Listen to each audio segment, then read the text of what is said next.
are talking about this air quality. We're going to check in with meteorologist Mary Kay Kleist in just a moment, but check this out. The skyline completely hazy. This air quality alert has been issued for everyone. Canadian wildfire smoke has traveled south here to the U.S., impacting millions in our area and surrounding states as well. And here to tell us what we need to be on the lookout for today is Dr. Scott Budinger, Chief of Pulmonary and Critical Care at Northwestern Medicine. Doctor, thank you so much for being with us this morning. Thank you for having me. So the alert says the air is bad for all of us, but people still need to go outside to work. Sometimes it's just unavoidable. Tell us, how can we stay safe, as safe as possible out there today?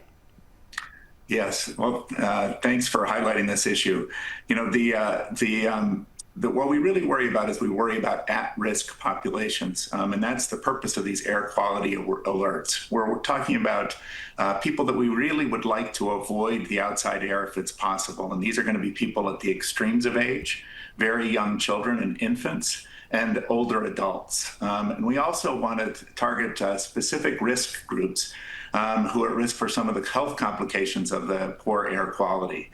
And those include people with cardiovascular disease, heart disease, people with things that might make them at risk for cardiovascular complications like diabetes, high blood pressure, or obesity, and people with chronic lung diseases like asthma or COPD.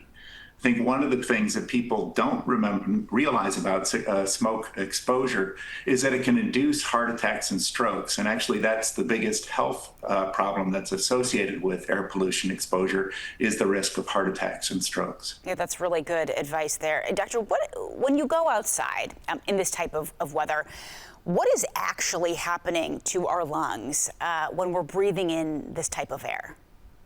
Yes, it's the stuff that you're seeing there on the images that you presented on the skyline are actually the less risky particles. The more risky particles are the very, very small ones, about 10 times smaller than a grain of sand, that we call the 2.5 micron or less particles. Those particles can travel deep into your lungs. And your lung is really good at getting rid of those, but the cells that do it, when they take up those particles, they release inflammatory molecules into your blood. And that's what actually drives all of those health effects that I talked about, the heart attacks, the strokes, the exacerbations of asthma or COPD. So it sounds like that's really what you want to avoid. So it sounds like, Doctor, it's really what we can't see that's the most dangerous. Absolutely. And that's why, you know, to really protect yourself outside, as horrible as it sounds with the heat where it is, you need to wear an N95 mask. A cloth mask or a surgical mask actually won't filter those very small particles. Really good advice as some of us have to head out into this air today. Dr. Budinger, thank you so much for shedding light on this issue with us. My pleasure. Good to have you.